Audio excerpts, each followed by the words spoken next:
Площадь 1 мая сегодня как большая мотостоянка. Сотни мотоциклов разных марок, тысячи участников, говорящих на разных языках, от молодых до пожилых. Здесь и женщины, и мужчины. К ним приковано внимание гостей Казанского Кремля. За рулем мотоцикла «Урал» под флагом Татарстана к байкерам присоединяется Рустам Минниханов. Оранжевая куртка, белый шлем. Прекрасно выглядите.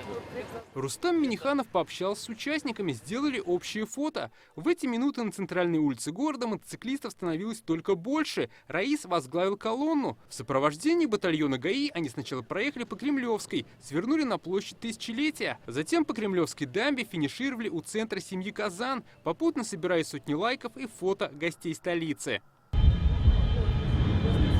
В этом году международный мотофестиваль собрал 1000 мотоциклистов со всей страны, а также байкеров из дружественных стран – Турции, Саудовской Аравии, Кипра, Казахстана. Мы приезжаем вместе с вами разделить этот праздник. И в 100-й раз убедились в гостеприимстве Татарстана.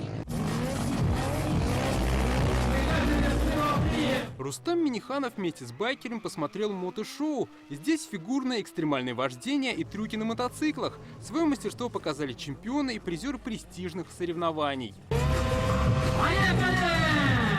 Настоящим украшением фестиваля стала уникальная мотогонщица Дарья Харченко.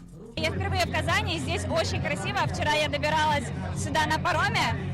Это для меня было очень необычно. Все молодцы, все делают невероятные, опасные трюки.